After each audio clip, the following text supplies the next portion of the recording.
येनेरितः प्रवर्तन्ते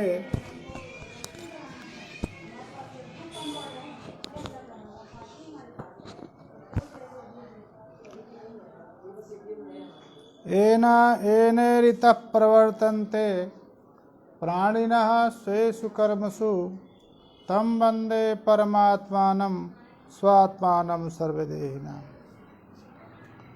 नमो नवघनश्याम कामकामितदेहिने कमलाकामसौदाम करणकामभुगेहिने। संस्कृत शौर्यम आमुख पटल के संवाहक पंडित राजकुमार जी एवं वेदांत शास्त्र के अध्येता सुधीगण, पंचदशी का चौथा प्रकरण द्वैत विवेक प्रकरण चल रहा है। इसमें द्वैत विवेक प्रकरण में द्वैत प्रपंच से आत्म तत्व का विवेक प्रतिपाद्य विषय है। उसके पहले द्वैत स्वरूप का निर्वचन कर रहे हैं ताकि द्वैत स्वरूप के ज्ञान पुरस्सर अद्वैत तत्व का विवेक किया जा सके। उसी प्रकार से इसमें द्वैत के प्रपंच के दो स्वरूप बताया, एक ईश्वर श्रेष्ठ, एक जीव श्रेष्ठ। उसके उदाहरण भी बताया है, जैसे ईश के द्वारा श्रेष्ठ एक ही स्त्री में तत्तद संबंधी कृत व्यवहार, किसी की भगनी, किसी की पत्नी, किसी की पुत्री, किसी की पतोहू एवं किसी की माता, एक ही पत्नी में जीवकृत व्यवहार अनेक होता है। यह एक ही मासमयी सृष्टि स्त्री की जो की गई वो ईश्वर ने किया, और उसमें माता, बहन, भगनी आदि का जो व्यवहार है, जो स्वरूप है, उसमें वो जीव श्रेष्ठ है। इसी प्रकार से घटादि पदार्थों में भी बता रहे हैं, सत्येवं विषयौ दो अस्तः घटौ घटौ मृण्मय धीमयौ। मृण्मयो मानमेयः स्यात् साक्षी भासस्तु धीमयः। इसी प्रकार से एक ही घट के दो स्वरूप हैं, दो विषय।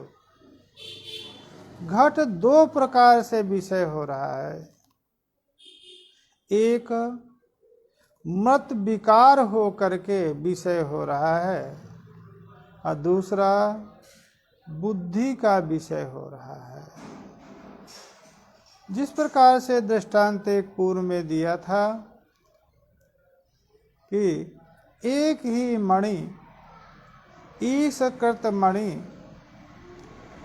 जिसको प्राप्त करना चाहता है, जो प्राप्त करता है, जो उसको प्रिय है, जो प्राप्त करने की इच्छा करने पर भी उसको प्राप्त नहीं होती, वो अप्रिय है। और वही जो उदासीन विरक्त है, उसके लिए वो उपेक्ष है। तीन रूप ये मनुष्यकृत, एक ही ईश्वरकृत मणि में तीन रूप मनुष्यकृत है। उसी प्रकार से मृत विकार जो घट है, वो ईश्वरकृत घट है। वो कुलालकृत घट है, परंतु वो कुलालकृत घट एक होते हुए भी उसमें मनोमय घट में मनसा गृहीतुम अशक्यत्वाद ग्राह्यांतरभावात् सिद्धि थी। बुद्धिमय एक मय मृतमय घट है और एक ज्ञानमय घट है। तो उसमें जो मृन्मय घट है वो प्रमा का विषय है, परंतु जो धीमय घट है, जो बुद्धि विकार घट है, वो बुद्धि विकार घट साक्षी भाष्य है। अब दो रूप घट में हैं, दो रूप घटों में से घट के दो स्वरूप हैं, एक बुद्धि विषयी भूत घट, बुद्धि में बैठा हुआ घट, दूसरा मृत से निर्मित घट। अब यहाँ पर यदि दो घटों में से कौन घट को नित्य माना जाए और शाश्वत माना जाए और कौन घट बंध का कारण है, तो जो बुद्धिमय घट है वो बुद्धिमय घट मृन्मय घट से विलक्षण है। मृतमय घट के नष्ट हो जाने पर भी जो बौद्ध अर्थ घट है, बुद्धि विषय भूत घट है, उसका नाश नहीं होता है।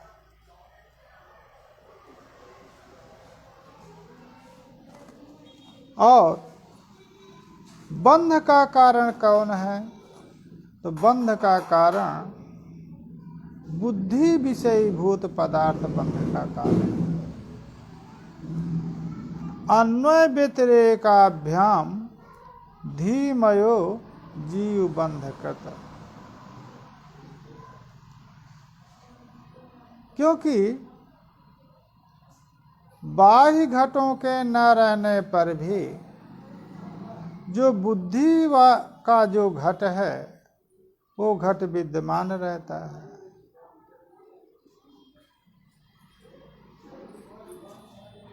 इस घट को उपलक्षणतया द्रव्य को गृहीत करेंगे तो बहुत स्पष्ट इस कारिका का अंश लगेगा। दो प्रकार के द्रव्य हैं। एक द्रव्य जो बैंक आदि में जमा है या गृह आदि में रखा हुआ है, एक द्रव्य वो है। दूसरा द्रव्य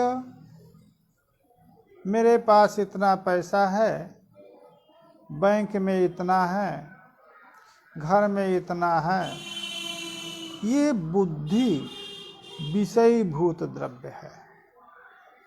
अब बुद्धि विषयी भूत द्रव्य बंध का कारण है कि जो बैंक आदि में रखा हुआ द्रव्य है वो बंध का कारण है।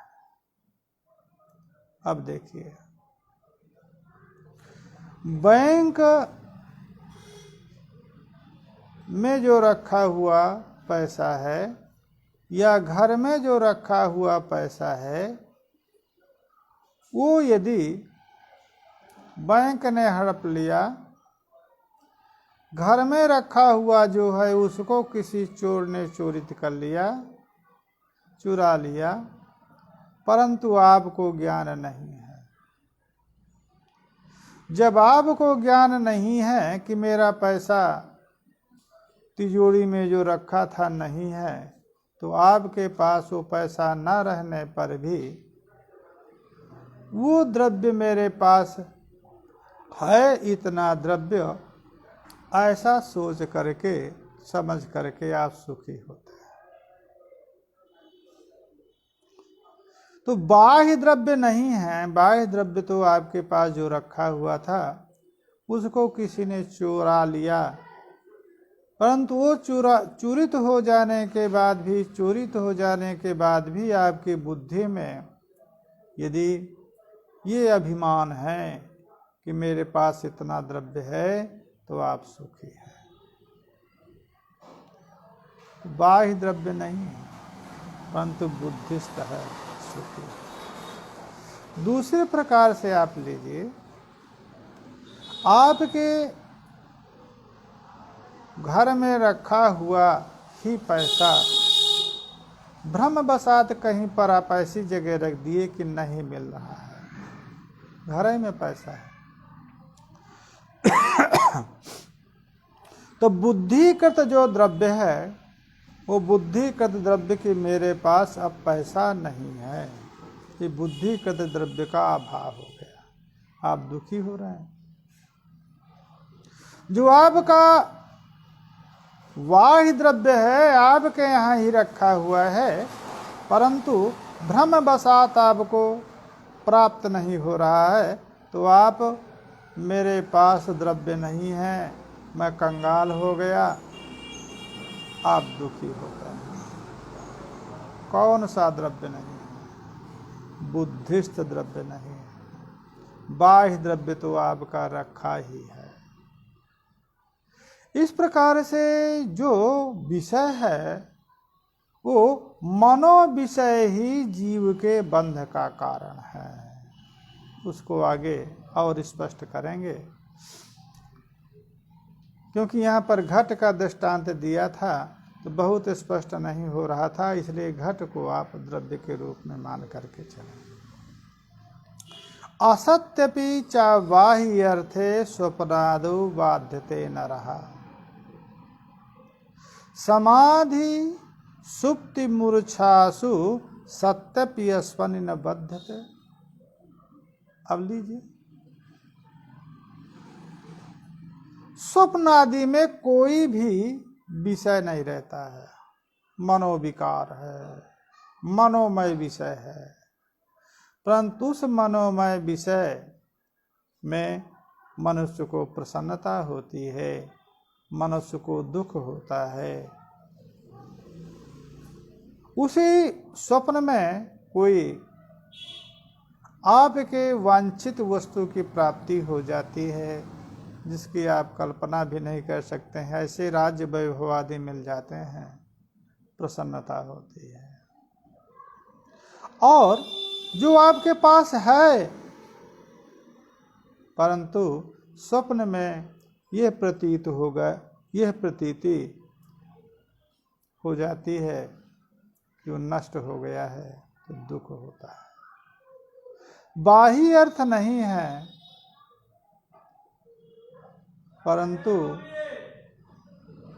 स्वप्न में जो मानस अर्थ है, मनोमय जो अर्थ है, उससे मनुष्य बंधित हो जाता है, उससे बंध में आता है, सुख दुख का अनुभव करता है। दूसरा ले लीजिए, समाधि में या सुषुप्ति में या मूर्छा में, इन तीनों समाधि सुप्ति और मूर्छा अवस्था में बाह्य जो आपका पदार्थ है वो पदार्थ के रहने पर भी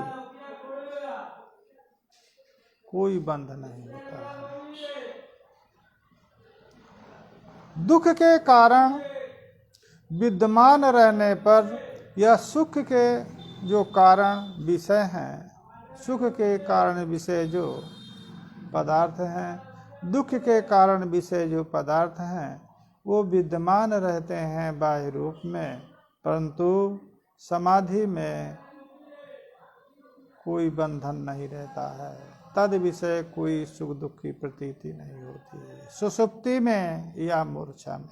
इसलिए निश्चित हो गया कि जो बाह्य पदार्थ है वो बाह्य पदार्थ बंध का कारण नहीं है, अपितु मानस पदार्थ जो है, मनोमय पदार्थ है, वही दुख का कारण है। इसको और स्पष्ट कर रहे हैं। दूरम देशे गते पुत्रे जीवत्येवत्र तत्पिता विप्रलंभक वाक्येन मृतं मत्वा प्रोदिति। दूर देशे गते पुत्रे जीवति एव तत्पिता। कोई पुत्र आदि बाहर गया है।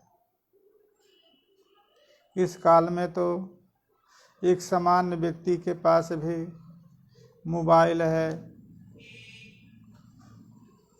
अतः प्रतिपल कहाँ पर है, कैसा है, यह ज्ञान होता रहता है। परंतु किसी काल में ये व्यवस्था नहीं थी। ये व्यवस्था न रहने पर, जीवित रहने पर भी व्यक्ति का यदि मर गया ऐसा झूठे विप्रलंभक जो वाक्य है, झूठा जो समाचार है, उस झूठे समाचार से सभी परिवारीजन दुख का अनुभव करते थे। यहाँ तक देखा गया कि एक हमारे यहाँ की घटना है। एक व्यक्ति बाहर गया था, कोई आकर के समाचार बताया, क्योंकि जिस बस से वो जा रहा था वो बस का एक्सीडेंट हो गया था। उसमें करीब करीब सभी लोग मर गए थे। ऊंची खाई से गिरी थी, कोई व्यक्ति उसमें नहीं बचा था। अब ये बात सबको मालूम थी कि उस बस में वो गया है, इसलिए मर गया निश्चय है। अतः उसकी लाश तो नहीं मिली, परंतु उसका जो समानतया पुतला बना करके उसका क्रियाकर्म हो रहा था। वो बचा कैसे? बचा ऐसे कि वो व्यक्ति उस बस में चढ़ा, सब लोगों ने तो देखा, परंतु कुछ दूर जाने के बाद एक जगह बस खड़ी हुई, वहाँ पर वो कुछ नाश्ता पानी करने लगा। इतने में बस वाले ने उसको ध्यान नहीं दिया, अन्ना को बुलाया, अब बस चली गई, वो वहीं पर खड़ा रह गया। आगे चल करके दुर्घटना हो गई बस सब लोग। अब वो क्योंकि पहाड़ देश में था, अब वहाँ पर उसके पास साधन जिस प्रकार से मिलेंगे, आते आते उसको 12-13 दिन हो गया। 13वें दिन वो पहुँच रहा है तो देख रहा है कि उसकी 13ही मनाई जा रही है। परिवारी जन, ब्राह्मण जन भोजन कर रहे हैं। तब तक वो पहुँच गया, पूछा ये क्या हो रहा है? कह रहे आप जिंदा हैं? कहा क्यों? कहा उस बस में तो कोई बचा ही नहीं था। कहा जिस बस में कोई नहीं बचा था मैं तो बैठा था, परंतु ईश्वर की का ऐसी कृपा कि मैं एक ढाबे में उतरा, अन्य यात्रीगण भी उतरे, और बस को मैं ध्यान न दे करके और बस में सब लोग चढ़ गए। इतने में जो है बस वाले ने चला दिया। मैं बहुत आवाज़ किया, बस वाले ने सुना नहीं, बस मुझको छोड़ के चली गई। ये पता मुझको भी है। ये आगे चल करके वो बस दुर्घटनाग्रस्त हो गई, उसमें कोई नहीं बचा। तो किसका यहाँ पर दुख मनाया जा रहा था? किसका जो है यहाँ पर दैहिक संस्कार हो रहा था? वो व्यक्ति तो जीवित है। वो जीवित व्यक्ति के रहने पर भी और दुख मनाया जा रहा है, इसी को दृष्टांत देना होगा। दूरम देशे गते पुत्रे जीवति वो जी रहा है, परंतु उसका पिता विप्रलंभक वाक्य, यही झूठा जो समाचार है, ये झूठे समाचार से मृतः मम पुत्रः, मेरा पुत्र मर गया, ऐसा सोच करके रोता है। अतः कौन सा पुत्र मरा? विपरीत में इसी कूलता देख लें। मृपेत तस्मिन् वार्तायाम असुतायाम न रुदिति, अतः सर्वस्य जीवस्य बंधकृत मानसम जगत। अनेक हैं दृष्टांत, इसको सभी लोग जानते हैं। कोई व्यक्ति घर से चला गया है, उस जाने के बाद भले ही कहीं मर गया हो, परंतु जब तक उसका समाचार नहीं प्राप्त होता तब तक उसके मरण संबंधी शोक नहीं हो रहा है। कैसे जी रहा, कौन जी रहा है? उसकी पत्नी वैधव्य धारण नहीं करती, श्रृंगार धारण करती है। कौन सा पति जीवित है जिस पति को मान करके श्रृंगार धारण कर रही है? वो तो जिस दिन गया था उसी दिन कहीं मर गया था, उसका समाचार नहीं मिला। समाचार न मिलने के कारण जो बाही जो उसका पति है वो मर गया, परंतु मरने के बाद भी वो वैधव्य धारण न करके सौभाग्य को धारण करती है। वो कौन सा पति है? वो पति मानस पति है। मानस पति नहीं मरा है।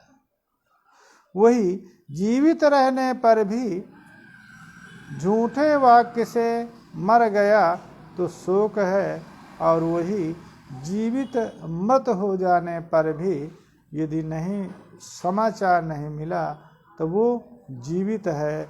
अतः ये जो जीवित है मरने के बाद अथवा जीवित रहने पर भी जो मृत है, ये कौन है? ये जो है मानस है, और जो मनोमय है, यही मनोमय ही दुख और सुख का कारण है। अतः सर्वस्य जीवस्य बंधकृत मानसम जगत। सभी बंध का कारण मानस जगत है, बुद्धिकृत जगत है। जिस प्रकार से अन्य भी जब बुद्धि में नहीं है जो विषय, वो बाह्य कितना भी विषय रहने पर भी दुख का कारण नहीं है। करोड़ों अरबों रुपया है, परंतु यदि उस रुपये को बुद्धि में नहीं रखते हैं तो तत्कृत अभिमान सुखादि नहीं है। अत्यंत दरिद्रता रहने पर भी अपने दारिद्र्य का यदि अनुभव नहीं है तो दुख नहीं होता है। अतः जो मानस जगत है वो मानस जगत ही दुख का कारण है। अतः वेदांत शास्त्र के द्वारा जो मानस जगत है, ये मानस जगत की ही निवृत्ति का साधन वेदांत शास्त्र है। अद्वैत आत्म तत्व ज्ञान हो जाने के बाद जो बाह्य संसार है, ये बाह्य संसार में कोई परिवर्तन नहीं होता है। इसमें मिथ्या जगत में, संसार में मिथ्यात्व बुद्धि, अतात्विक बुद्धि हो जाने पर भी जो जैसा पदार्थ है वो वैसा ही रहता है। अतात्विकता ज्ञान का फल ये होता है कि तद विषयक वासना की निवृत्ति हो जाती है। वो वासना की निवृत्ति हुई तो जो वासनामय जगत है वो वासनामय जगत की ही निवृत्ति होती है। क्योंकि जब तक हम उसको सत समझ रहे हैं, शाश्वत समझ रहे हैं, तब तक तद विषयक वासना के कारण मनोमय है। जब अतात्विकता का शास्त्र के द्वारा निर्णय हो जाता है, अतात्विकता जब ज्ञात हो गई, मिथ्यात्व ज्ञात हो गया, ये जगत अतात्विक है, यह प्रतीति हो गई, तो तद विषयक वासना की निवृत्ति हो जाती है। वो वासना निवृत्त हो जाने पर मानस जगत नहीं रहता है। संसार जैसा भी रहे, मन में कोई संसार नहीं रहता है। विज्ञानवादो बाह्यर्थ वैयर्थ्यात् स्यादिति चेत नहीं हृदयाकारम आधत्तुम बाह्य से अपेक्षितत्वात्। अब बात आ रही है विज्ञानवादः बाह्यर्थ वैयर्थ्यात् से कहा, तो फिर आपने कौन सी बड़ी बात कही है? आप तो विज्ञानवादी बौद्ध के पक्षधर हो गए। क्यों? कहा यही तो बौद्ध कहता है। जो विज्ञानवादी योगाचार हैं, वो योगाचार का सिद्धांत यही है कि बाह्य जो वस्तु है वो बाह्य वस्तु कुछ नहीं है, अपितु जो विज्ञान है वो विज्ञान ही वस्तु है। वस्तु रूप विज्ञान है, उसका जो बाह्य भाषण है वो मिथ्या है। ये उनका सिद्धांत है। आप भी जो विज्ञान है, जो मनोमय विषय है, उसी को यदि बंध और मोक्ष का कारण मानते हैं तो आपका भी सिद्धांत विज्ञानवादी बौद्ध सम्मत हो गया। कहा ऐसी बात नहीं है, उनमें और हम में अंतर है। क्या अंतर है?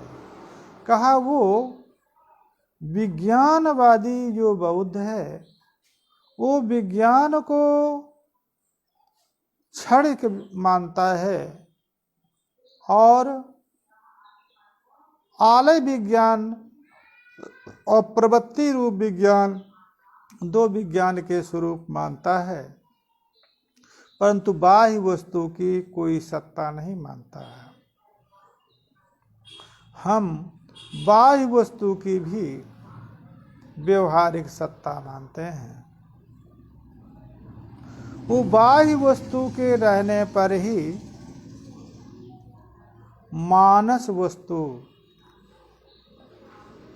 मानस पदार्थ हम मानते हैं, और वो विज्ञान पदार्थ, विज्ञान रूप ही पदार्थ का अतात्विक बहिर्भाषण मानता है, और हम बाह्य पदार्थों को व्यवहारिक और मानस पदार्थों को प्रातिभाषिक मनोमय बंध का कारण, ये दो रूप मानते हैं। इसलिए न हृदयाकारता माधातुम बाह्यस्य अपेक्षितत्वतः, क्योंकि बाह्य की अपेक्षा कर देने पर, बाह्य की उपेक्षा कर देने पर, बाह्य की यदि उपेक्षा कर देंगे तो हृदयाकार, उस की आकृति हृदय में कैसे धारित होगी? अतः बाह्य पदार्थ भी है, जिस बाह्य पदार्थ की आकृति हृदय में धारित हो जाने पर वो मनोमय हो जाता है। यदि पुत्र पैदा ही नहीं हुआ तब मन में मेरे पुत्र है ये कैसे आएगा? यतः पुत्र पैदा हुआ है, पुत्र का स्वरूप जानते हैं, बड़ा हुआ है, बाहर गया है, तो पुत्र जो बाह्य पुत्र है, उस बाह्य पुत्र का आकार हृदय में धारित है। अब वो जो बाह्य पुत्र है, वो बाह्य पुत्र भले ही मर गया, परंतु यदि उसके मरण विषयक समाचार नहीं है, तो वो बाह्य पुत्र के मर जाने के बाद भी बाह्य पुत्र के आकार का आधान जो मन में हो गया है, वो मनोमय पुत्र जिंदा है। उसी प्रकार से उस बाह्य पुत्र के मर जाने के बाद भी मनोमय पुत्र जीवित है। इसलिए हमारा उनका जो कथन है वो भिन्न है। उनका कथन है विज्ञानमय ही वस्तु है, उसका जो बहिर्भाषण है वो मिथ्याभूत है, काल्पनिक है, हम दूसरा मानते हैं। बाह्य पदार्थ जो व्यवहारिक पदार्थ है, उसी व्यवहारिक पदार्थ के बुद्धि रूपता, मनोरूपता, मानस पदार्थ रूपता होती है। तो बाह्य पदार्थ के नष्ट हो जाने पर यदि नाशक ज्ञान हो गया तो मानस पदार्थ भी नष्ट हो जाता है। यदि ज्ञान नहीं हुआ तो उसके नाश हो जाने पर भी जो मानस पदार्थ है उसका नाश नहीं होता। ये उनमें और हम में विलक्षणता है। बाह्यर्थमस्तु व बाह्यम न वारयितुम ईस्महे प्रयोजनमेव अपेक्षन्ते न मानानीति स्थिति है। क्यों? अथवा बाह्य पदार्थ व्यर्थ हो, रहे व्यर्थ। आत्मा के अतिरिक्त सकल व्यर्थ हैं, सभी अनर्थ हैं, सभी अतात्विक हैं, रहे अतात्विक। परंतु उसका वारण करना, उसका निषेध करना, उसकी निवृत्ति करना वेदांत शास्त्र का अभिप्रेत नहीं। क्योंकि यदि बाह्य पदार्थ के नष्ट हो जाने पर भी यदि मानस पदार्थ नष्ट नहीं हुआ, मानस पदार्थ की निवृत्ति नहीं हुई, तो बंध बना हुआ है। और बाह्य पदार्थ के रहने पर भी यदि मानस पदार्थ की निवृत्ति हो गई तो जीवात्मा बंध मुक्त हो गया। अतः उसका वारण वो व्यर्थ हो, रहे व्यर्थ, हम उसको तात्विक नहीं कहते हैं, अतात्विक ही कहते हैं, व्यर्थ कहते हैं, परंतु उसका वारण हमको अभिप्रेत नहीं है। जीवकृत भी तात्विक नहीं है, आत्मातिरिक्त कोई तात्विक पदार्थ नहीं है, परंतु जो जीव कृत है, जो मानस संसार है, वो बंध का कारण है। अतः उसी की निवृत्ति का साधन वेदांत शास्त्र है। प्रयोजनम अपेक्षन्ते न प्रमाणानि की स्थिति है। क्योंकि मान के अधीन वस्तु की सिद्धि होती है। अतः प्रमाण प्रयोजनों की अपेक्षा नहीं करते हैं। यदि उनका कोई प्रयोजन है, जिस वस्तु का प्रयोजन है तद विषय ही ज्ञान को प्रमा माना जाए। जिस वस्तु का प्रयोजन नहीं है तद विषय ज्ञान का प्रमा न माना जाए, ऐसा नियम नहीं है। यदि वस्तु ब्रह्म प्रमा अतिरिक्त प्रमा से अबाधित है तो तद विषय ज्ञान को प्रमा हम मानते हैं। उसका कोई प्रयोजन है कि नहीं है? अनेक ऐसी वस्तु हैं जिन वस्तुओं से हमको प्रयोजन नहीं है। तो क्या उन विषय वस्तु का जो ज्ञान है वो परमात्मक नहीं है क्या? किसी को प्रयोजन होगा, हमको कोई प्रयोजन नहीं। अनेक ऐसी वस्तु हैं जिनका हमारे जीवन में कोई प्रयोजन नहीं है, परंतु उनका जो ज्ञान है वो भ्रम नहीं है, क्योंकि वो वस्तु बाधित नहीं है, ब्रह्म प्रमात्र से बाधित नहीं है। अतः प्रमाण प्रयोजन की अपेक्षा नहीं करते हैं। यदि वस्तु प्रयोजनवत तद विषय कस्य ज्ञान से परमात्म, यह नियम नहीं है। यह जो वस्तु अबाधित है, अनधिगत है, उस वस्तु के वो तद वस्तु विषय ज्ञान को प्रमा माना जाता है। इस प्रकार से अब दो प्रकार के संसारों की स्थिति बन जाने पर लिख रहे हैं। अब दो हुए, एक बाह्य संसार और एक मानस संसार। बाह्य पद संसार को अनेक दृष्टांतों के द्वारा ये सिद्ध कर दिया कि बंध का कारण नहीं है। बंधश्चेत मानसम द्वैतम मानसद्वैतम तद निरोधेन साम्यते अभ्यसेत योगमेव अतः ब्रह्म ज्ञानेन किं वद। अब बात आई कि ठीक है, यदि आप बंध का कारण मानस है, जगत है, तो मानस जगत है, मनो जो विकार है, वो मनोविकार ही यदि बंध का कारण है, तो मन का निरोध, योग, चित्त वृत्ति निरोध, योग ही उसका साधन होगा। व्याकरण शास्त्र, वेदांत शास्त्र उसमें क्या करेगा? यदि आपने उपर्युक्त कथन के, आपके उपर्युक्त कथन से ये सिद्ध हो गया कि जो मानस जगत है, मनोमय विकार है, वही बंध का कारण है, तो मनोविकार योग के द्वारा, चित्तवृत्ति निरोध के द्वारा उसका शमन संभव है। वेदांत शास्त्र उसमें क्या करेगा? योग का ही अभ्यास करना चाहिए। ब्रह्म ज्ञान का प्रतिपादक जो वेदांत शास्त्र है, उसका क्या प्रयोजन है? ब्रह्म ज्ञान करके क्या करेंगे?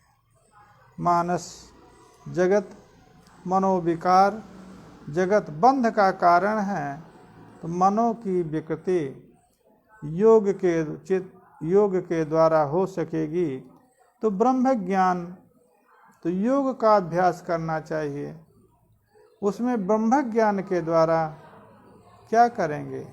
जिस ज्ञान के लिए वेदांत शास्त्र का अध्ययन कर रहे हैं। इसका उत्तर कर रहे हैं, तात्कालिक द्वैत शांतावपि आगामी जनिच्छयः ब्रह्म ज्ञानम बिना न स्यात् इति वेदांत डिंडिमः। वेदांत का उद्घोष है, डिंडिम उद्घोष है कि ठीक है, ये भी हम मानते हैं कि योग के द्वारा तात्कालिक मनोविकार का उपशमन हो सकता है। चित्त का निरोध करेंगे तो चित्त के निरोध से जो तात्कालिक मनोविकार है, मनोविकार जो द्वैत है, उसका उपशमन हो सकता है। परंतु पुनः जो मनोविकार में जगत है, पुनः जो उसकी उत्पत्ति होगी, उसका क्षय, उसका क्षय पुनः योग करिए। इस प्रकार से पुनः उत्पत्ति होती है, पुनः योग करिए, तब पुनः पुनः जो मानस द्वैत है वो उत्पन्न होता रहेगा। उसके लिए योग करना होगा। अतः जब उत्पन्न होगा तो दुख देगा, तो त्रैकालिक दुख की निवृत्ति योग के माध्यम से नहीं हो सकती है। एक बार जब चित्त को निरुद्ध किया तो मनोविकार का उपशमन हो जाने पर सुख की प्राप्ति हो सकती है, परंतु उत्तर काल में पुनः मन विकार जब होगा, द्वैत की उत्पत्ति होगी, तो पुनः दुख होगा।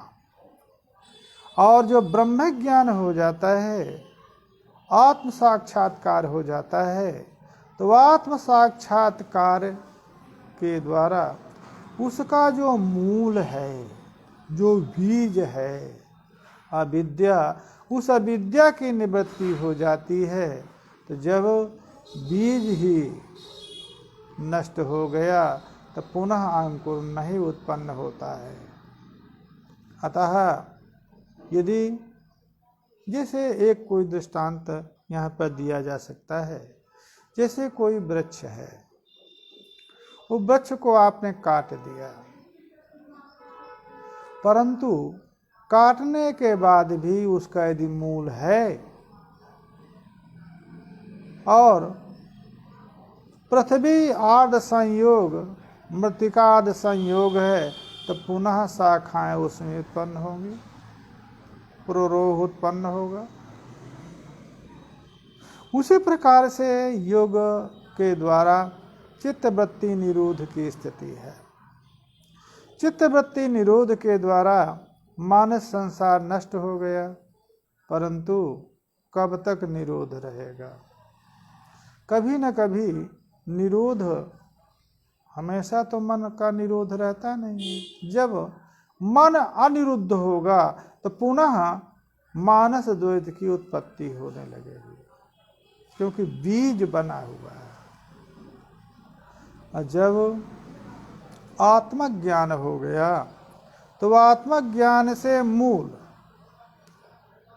उसी प्रकार से वृक्ष को यदि जड़ के सहित, मूल के सहित यदि जड़ को, वृक्ष को नष्ट कर दिया जाए तो पुनः पुरोरोह नहीं होगा। अतः जो ब्रह्म ज्ञान है वो मूल जो कारण इसका अविद्या है, उस बीजभूत है, उस बीज का ही नाश कर देता है। अतः पुनः पुरोरोह नहीं होता। अतः वेदांत शास्त्र का ये दिव्यम घोष है कि ब्रह्म ज्ञान के बिना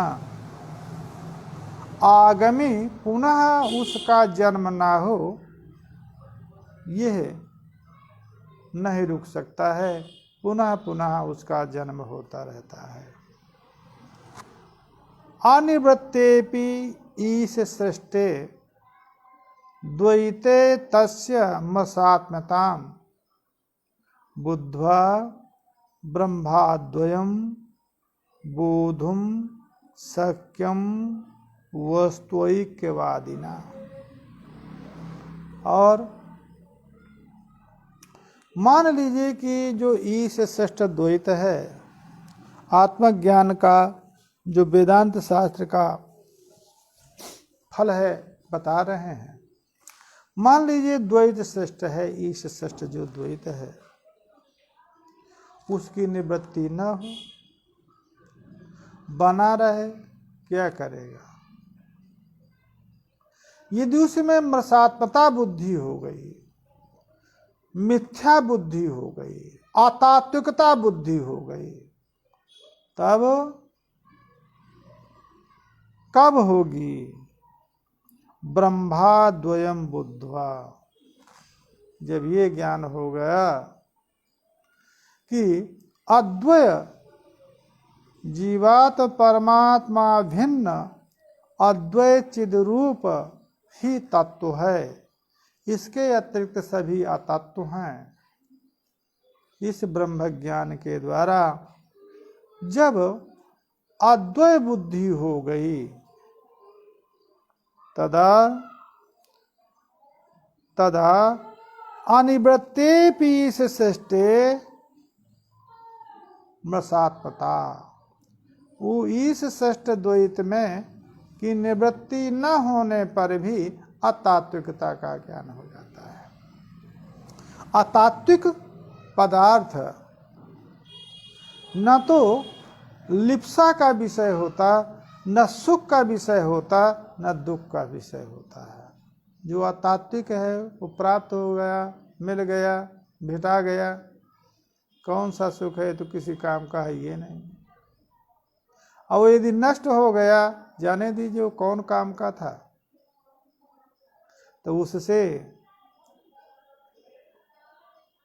मिथ्याभूत पदार्थ के लाभ से, हानि से सुख और दुख नहीं होता। उसी प्रकार से जब ये ज्ञान हो गया कि अद्वैत आत्म तत्व ही वस्तु तत्व है, वास्तविक है, इसके अतिरिक्त जो ईश सृष्ट ये द्वैत है ये अतात्विक है। ये अतात्विकता का ज्ञान हो जाने पर न तद विषय का राग होता है, न तद विषय का द्वेष होता है, न उसके प्राप्ति से सुख होता है, न उसके प्राप्ति से दुख होता है। अतः सक्यम वस्तु एकत्ववादिना, ये वस्तु एक है, वस्तु ऐक्य, आत्मा एक है, आत्मा के अतिरिक्त अन्य कोई नहीं है, सभी अतात्विक हैं, आरोपित हैं। ऐसा जो ज्ञान है उस ज्ञानी को ही अद्वैत आत्म तत्व का ज्ञान होगा। और अद्वैत आत्म तत्व का ज्ञान हो जाने पर ये जो जीव श्रेष्ठ जगत है इसकी निवृत्ति हो या न हो, मृषात्म बुद्धि मिथ्यात्व ज्ञान हो जाने पर तद विषयक राग द्वेष भी निवृत्त हो जाता है और तद विषयक प्राप्ति या हानि से सुख दुख नहीं होता। यही वेदांत शास्त्र का प्रयोजन है। अब उसी के विषय में आगे भी पढ़ेंगे।